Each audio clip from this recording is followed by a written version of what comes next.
back in 2014, I started a law firm. By law firm, I mean me working alone in a home office. But I had these grand visions of building an entirely different type of law firm. Over the next 5 years, we gradually added a few people in Denver where we started. Eventually, we decided to try to expand into other states. We planned for that for a long time. And then the moment it happened, like literally the same day we hired our first person out of state is the day that COVID hit. And that set us back for a little while, but eventually we adapted. They say the obstacle is the way, and we found a way to expand during COVID and build a team culture entirely remotely. Now I'm really excited because we've expanded to 6 states, and I'm finally going down to Texas to see all of our lawyers and visit our spots within Texas. I'm driving from Denver down to Lubbock, then Dallas, Houston, Austin, and then out to the far west end in the Permian Basin to the town of Monahans, Texas. And I'll hit Carlsbad Caverns and, of course, the UFO Museum in Roswell, New Mexico on the way back up to Colorado. So it's 2,500 miles of driving. That's longer than driving from Denver to Nova Scotia. But this is part travel vlog. It's part week in the life of building a law firm. This is totally different from what building a law firm usually looks like, I think. And it's part meet the team, which will probably be the best part. So I'm embarking on the journey right now. Let's go.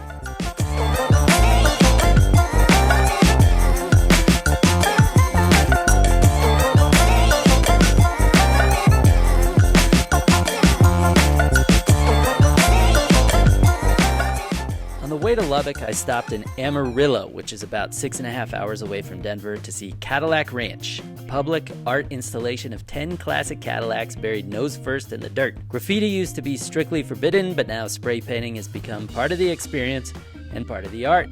I couldn't resist doing my best to get a branded photo for the firm website.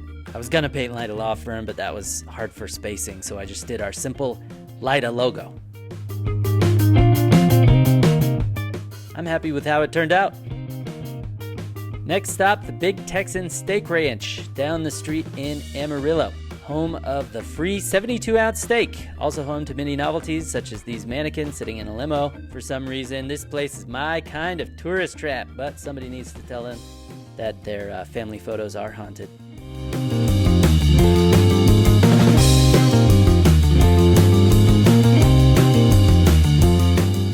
Okay, so for the 72-ounce steak challenge, you have to eat the steak, some shrimp cocktail, a baked potato, a salad, and a dinner roll within an hour, all while sitting on a stage in front of the whole restaurant. If you eat everything, it's free. If you fail, you pay $72. I had a normal-sized ribeye, which I paid for like a normal person, but it was very reasonably priced and delicious.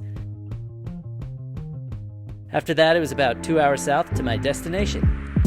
If you stay in a business hotel in Texas, you're getting a Texas-shaped Belgian waffle for breakfast. I was very excited to see our business address in Lubbock and visit with Maria. All right, I'm here with Maria Ortiz, an attorney at Lida Law Firm located in Texas. Good morning. Good morning. Happy to be here. Tell me about your practice. I already know about your practice. That would be weird if I didn't, but tell me about your practice. Sure. So I am an estate planning and probate attorney located in Lubbock, Texas. I grew up in a small town in central Texas called San Saba. Go Armadillos. Yes. What do you love about Texas? So I think I could boil it down to 3 main reasons. First, I love the people of Texas. There's that idea of, Southern hospitality. I think that's very true in Texas. You can meet a lot of great, friendly people wherever in the state you decide to visit. Second, definitely has to be the food. So whether it's, barbecue, Mexican food, you're sure to find something that you enjoy in Texas, and I love trying out new restaurants. And then lastly, I like to spend my time outdoors, so hiking and fishing, and there are a lot of great places to do that in the state of Texas. Awesome. Yeah. We're going to eat all of that food today. Yes, we are. Tell me about what you love about Lubbock. One of the reasons why I love Lubbock is because it really has that small town feel. People here are very, very friendly. You kind of get that small town atmosphere, but it's still, a large, major city in Texas. So you have everything that you need here in Lubbock without having to deal with things like the traffic or just other headaches that come with big city living. Becoming a lawyer is what brought you to Lubbock, going to tech. Yes. Why did you want to become a lawyer? The attorneys that I've met, that's kind of the core idea behind wanting to practice law, is that it's, it gives you an opportunity to help people. Yeah. That's true of all the attorneys I've met, too. Anyway, after filming, Maria took me to a favorite spot of hers, Cancun restaurant. I copied her order and had the Pollo Feliz, which, as you can see, I hated. Then it was time to take a tour of Lubbock. I always like to see the courthouse. And when you're in Lubbock, you have to pay your respects to Buddy Holly and really reflect on the idea of why the heck they had Gary Busey play him in the movie. Like, why'd they do that? Anyway, then we looked at Texas Tech, beautiful campus. I don't know what I was expecting exactly, but this surprised me. It's all Spanish Renaissance architectural style, meant to represent the Spanish influence in the region. I looked that up. I didn't just know that. Then I got some work in at a local coffee shop before heading 5 more hours east to Dallas for the evening.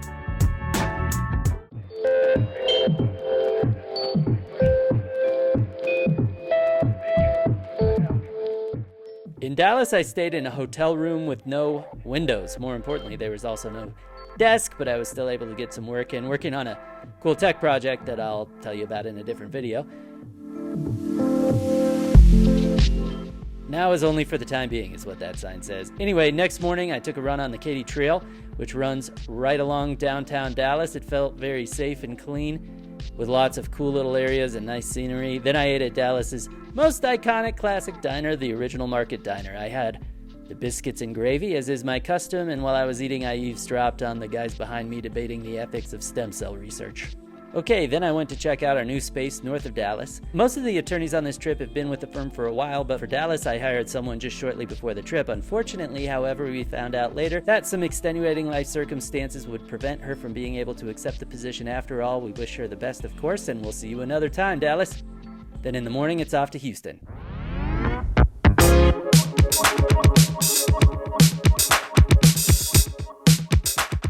On the way there, I made my first ever stop at Whataburger for breakfast. I had the spicy honey butter chicken biscuit with hash brown sticks and spicy ketchup. Wow, that was good.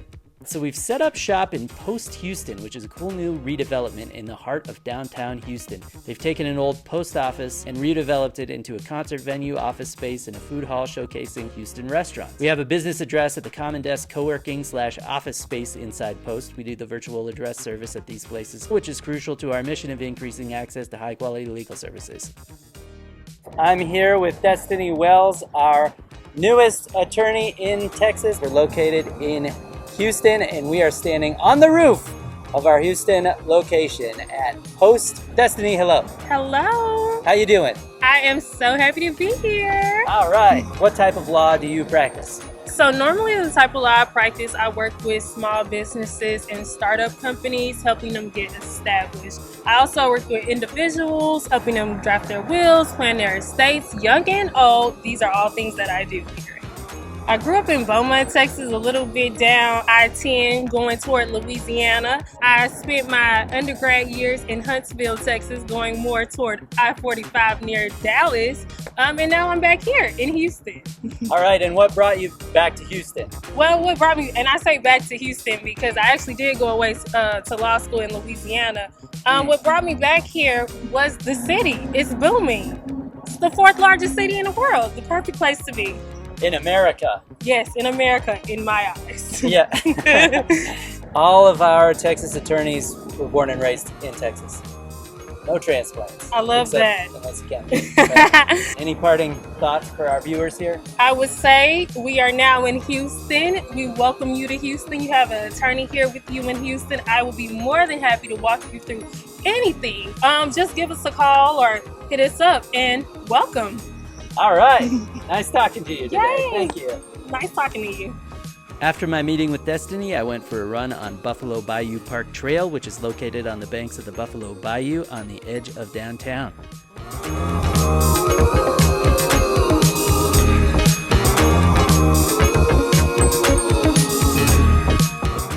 Then it was back to Post to check out this food hall. Houston is by some measures the most ethnically diverse city in the country, and their cuisine reflects it. I sampled many options, ultimately choosing a Filipino spot where I ordered lumpia.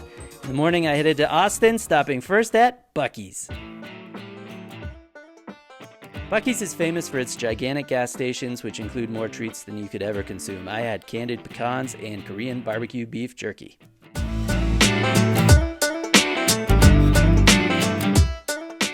So we're trying a new office spot in Austin called VUCA, located in South Austin, which is where I met with our two Austin-based attorneys, Anna and Shannon.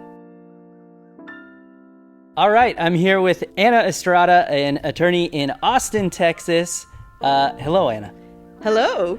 Okay, so tell us about your practice, first of all. I am a small business attorney, and I focus on helping people start their own small business.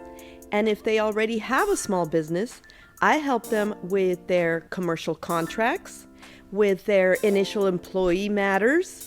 I also give them general advice and counsel about a variety of things that may come up as they transact business and commerce.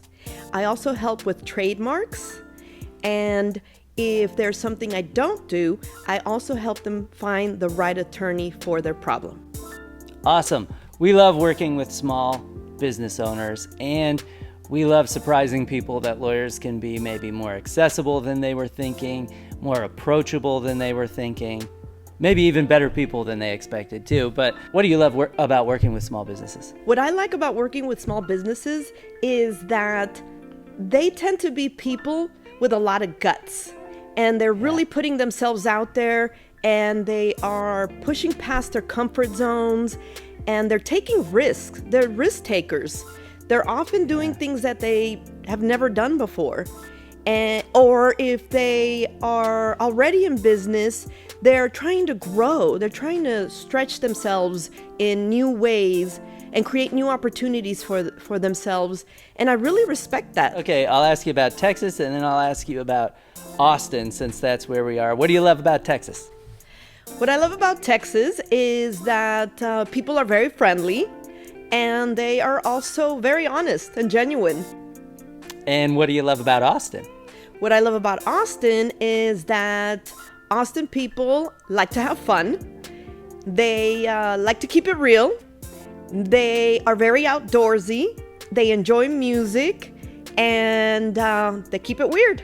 Sounds like autobiographical. That's Yes. what that sounds like. But anyway, I'm here with Shannon Noble from Lyda Law Firm, an attorney and lobbyist located in Austin, Texas. Hello, Shannon. Hi, Mark.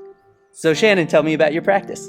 My practice is largely government affairs. I represent trade associations before the Texas legislature and state agencies, and have been doing that for more than 30 years. So tell us, for people who don't know, about what a trade association is.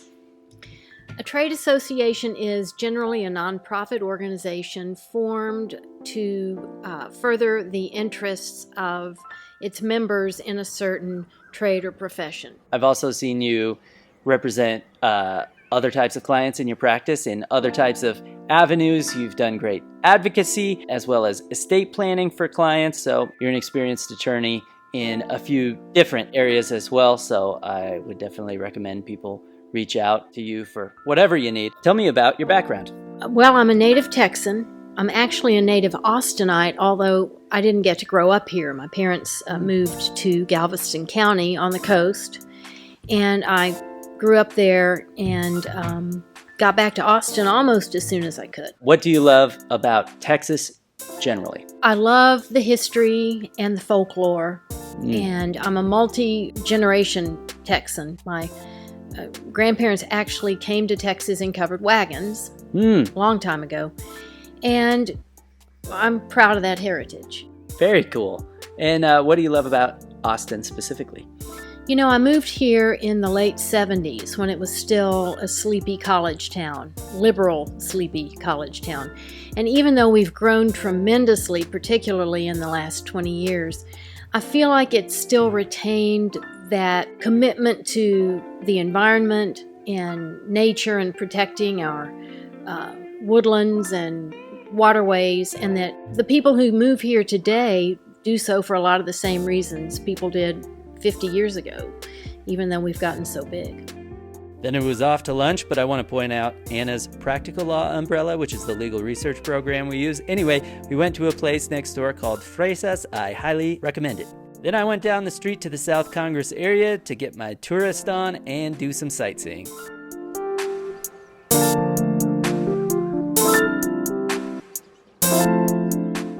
Hudson Deer Processing, Weekator.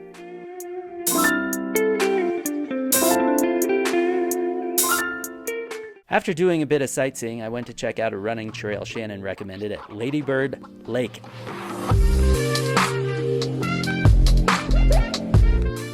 I thought it was just going to be a nice running path. I did not expect it to be so beautiful. I mean, look at this.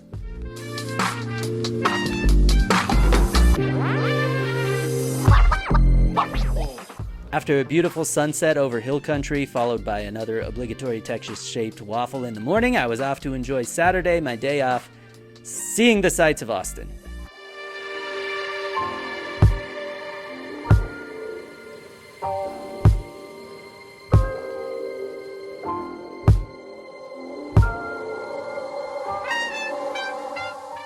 I checked out Terry Black's barbecue, which I figured was a balance of being pretty famous while also not requiring me to show up at dawn to wait in line all day. There was still a line, but not the longest in town. And I think they laughed at me for ordering only a third of a pound of brisket, but it was plenty for me. Then I went to check out the library. Austin Central Library, opened in 2018, boasts 6 floors and 200,000 square feet. Here's a hologram stealing honest librarians' jobs. Then I checked out Walton's Fancy and Staple, a great spot for gifts. By the way, here's our old office location in Austin. Beautiful building, but parking is impossible. We're happy to be at Fuca now. It's still quite centrally located, and check out all this parking.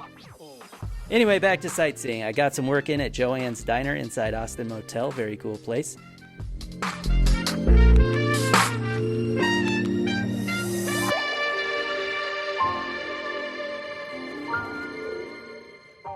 And then for dinner, I met some friends at Jester King Brewery up in Hill Country. It sits on 58 acres and is absolutely beautiful and a fun spot to hang out.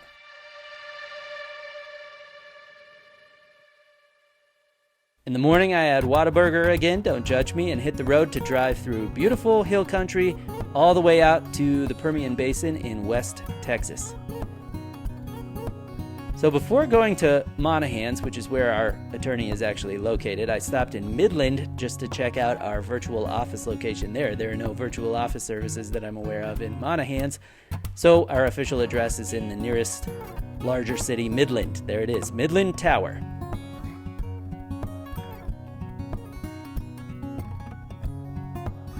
Wait a second, Cancun? Is that the same place as in Lubbock? We may never know. Here's some nice public art in Midland. It's space-themed. You can tell because she's reading a book called Space. From there, it's not far to Monahan's, where I met Justin at Bennigan's. Bennigan's used to be everywhere. Now it's just in like El Salvador, Dubai, Iowa, and randomly Monahan's, Texas. They're famous for their Monte Cristo. I had to have it. I'm here with Justin Till, an attorney who's based in Monahan's, Texas. Hello, Justin. Good to have you here. Tell us about your practice. Sure. Well, I'm a general practice attorney here in Monahan's, Texas. I'm one of only 2 private practicing attorneys in this county. So I do a little bit of everything from probate to property law, some business transactions, water, oil, and gas, a little bit of family law. Just kind of depends on the day. You have to generalize a bit when your clients need you to generalize, and we try to make sure that we have the resources to be able to do that. That's exactly right. Now, you grew up here in Monahan's. Tell me about that. I did. I was not born here, but within 6 months of being born, my parents moved me back out here to the Permian Basin, where I stayed through high school. Took a brief break to go a little further east for college and law school, and then moved back here in January of last year. So when you say you weren't born here and when you went further east to go to college and law school, that's all within Texas. That's all within Texas. Tell me what you love about the state generally. What I love about the state generally is its people. It's a diverse state with big cities like Houston, the 3rd largest county in the country, and then small towns like Monahan's. A lot of different kinds of people, different backgrounds, different food, different interests. It keeps things very exciting, and I love it. Houston's the 3rd largest county? Harris County is. Oh, interesting. Okay. Tell me what you love about Monahans specifically. Monahans, I'm biased because it's my hometown, but I like that it's a small town. We're just an hour away from Midland, Odessa, which is about a 250,000 population combined. So we're close to everything we need, but we've still got that small town community feel where everybody pretty much knows everybody. We all interact constantly. We all work together. It's a great place to live, great place for everyone to raise their families, including my own family being raised here. Anything else you'd like to add? Oh, this is a great place. This is a great firm. Glad you get to meet the rest of our Texas team. We're all here for you. After that, Justin gave me the tour around town. Courthouse. Home of the Lobos with an E.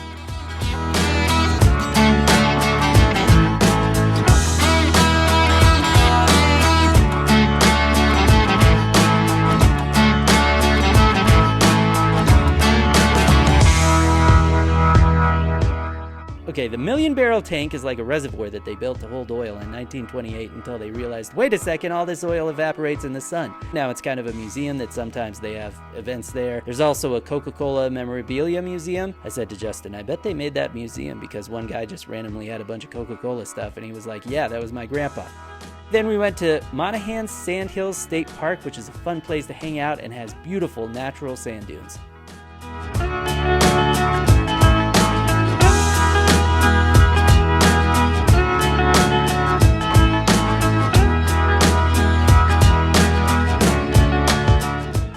I really enjoyed Monahans, and I'm proud to be doing business there. After a night's stay at the Fairfield Inn in Monahans, which I highly recommend, by the way, it was time for me to head back home. On the way home, I decided to make a couple stops in New Mexico. I'm not quite sure when I crossed over into New Mexico, but the area surrounding Carlsbad Caverns is, I thought, pretty breathtaking. Carlsbad Caverns National Park is located in the Guadalupe Mountains of southern New Mexico.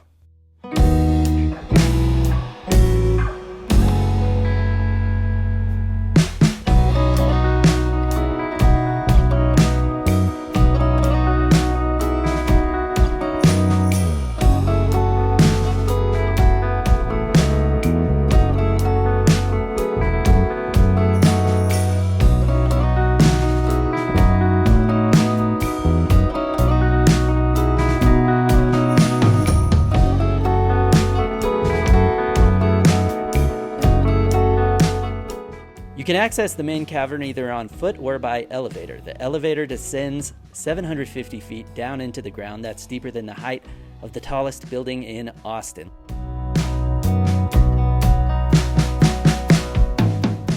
Here's a painting of all the things you shouldn't do in the cavern. When you get down there, it's like you're in another world. If you take the shortcut path, it takes you about a half hour to 45 minutes to complete.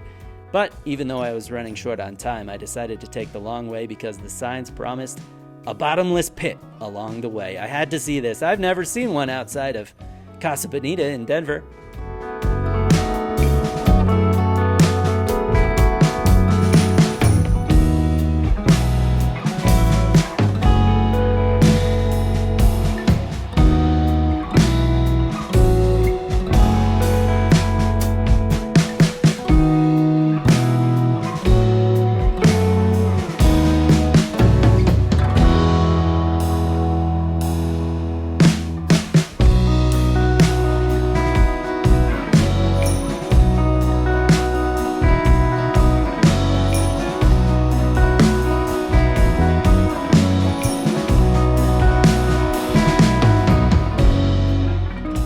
Finally, the moment I'd been waiting for, the bottomless pit.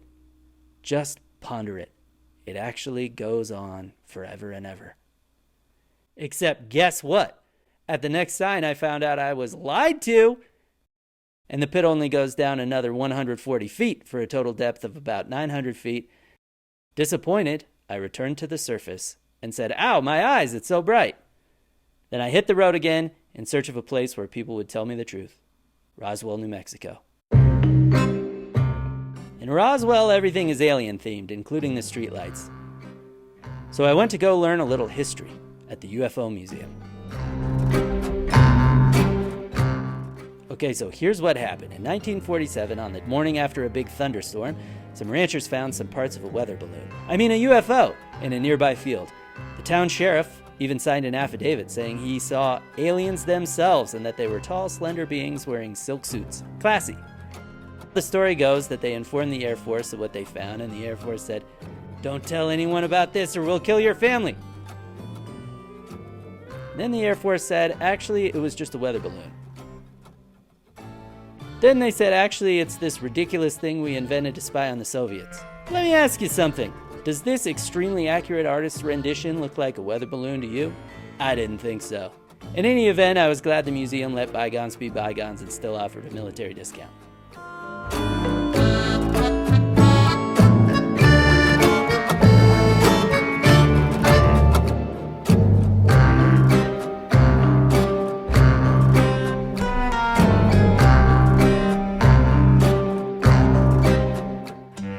If you're a concerned citizen on the lookout for aliens, here's what they look like. Well, thank you for taking this trip with me. It was quite an adventure. I guess you could say it was out of this world.